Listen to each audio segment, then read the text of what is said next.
एक जंगल में नानू चिड़िया अपनी बेटी मिक्की चिड़िया और बेटे मिक्कू चिड़ा के साथ रहती थी।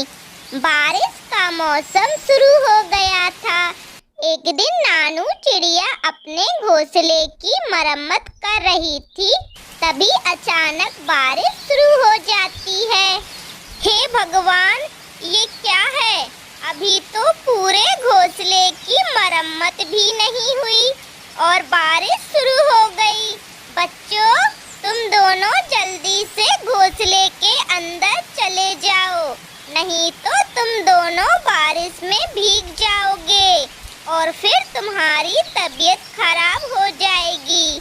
नानू चिड़िया के दोनों बच्चे घोंसले के अंदर चले जाते हैं और घोंसले की खिड़की से बारिश को देखते रहते हैं। ऐसे ही कुछ घंटे निकल जाते हैं, लेकिन बारिश बंद नहीं होती। मम्मी, आप भी अंदर आ जाओ, नहीं तो आपकी तबीयत खराब हो जाएगी। इतनी तेज बारिश में डॉक्टर भी नहीं मिलेगा।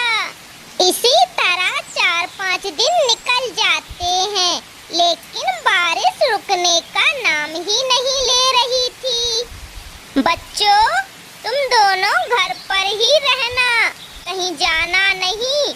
मैं कुछ भोजन का इंतजाम करती हूँ। पता नहीं ये बारिश और कितने दिनों तक होगी। तुम दोनों भी और कितने भूखे रहोगे। लेकिन मम्मी, बाहर तो बहुत तेज बारिश हो रही है, आप कैसे जाओगे? तुम चिंता मत करो मिक्की, भोजन का इंतजाम तो करना ही पड़ेगा। मैं ज्यादा दूर नहीं जाऊंगी। बड़ी नदी के पास वाले आम के पेड़ से कुछ आम तोड़कर ले आती हूँ। इतना कहकर नानू चिड़िया भोजन लेने चली जाती है। हे भगवान, यहाँ तो चारों तरफ पानी ही पानी भर गया है। नानू चिड़िया किसी तरह आम के पेड़ तक पहुँच जाती है और पेड़ से सारे आम तोड़ लेती है। अरे बचाओ, बचाओ, कोई मुझे बचाओ, अरे बचा लो ना कोई मुझे। मुटकू तोता की आवाज सुनकर नानू चिड़िया पानी में कूद जाती है और मुटकू तोता को बचा लेती है, लेकिन बारिश के पानी में उसके सारे आम बह जाते हैं। फिर नानू चिड़िया खाली हाथ ही घर वापस आ जाती है। मम्मी, भूख लगी है, मेरे पेट में बहुत दर्द हो रहा है, मुझे कुछ खाने को दो। बच्चों, मुझसे तुम दोनों का रोना नहीं देखा जाता। हे भगवान, मेरे बच्चे रो रहे हैं और भूखे भी हैं। इस बारिश में मैं अपने बच्चों के लिए कहां से भोजन का इंतजाम करूं? इतना कहकर नानू चिड़िया अपनी पड़ोसन मुन्नी कबूतरी के घर जाती है। मुन्नी बहन, मेरे बच्चे बहुत भूखे हैं और रो रहे हैं। अगर आपके पास कुछ खाने को हो तो दे दीजिए मुझे। अरे बहन, रो मत, ये लो कुछ एप्पल तुम्हारे और तुम्हारे बच्चों के लिए। एप्पल? तुम इतनी बारिश में कहां से लाई हो मुन्नी बहन ये एप्पल? अरे बहन, ये एप्पल तो मैं अपने मायके से लाई हूँ। मेरी मम्मी के एप्पल के खेत हैं। सोचा था अगर बारिश शुरू हो जाएगी तो भोजन के लिए परेशान नहीं होना पड़ेगा। तुम्हारा बहुत बहुत धन्यवाद मुन्नी बहन, जो तुमने मेरे और मेरे बच्चों के लिए भोजन दिया। फिर नानू चिड़िया एप्पल लेकर अपने घर वापस आ जाती है।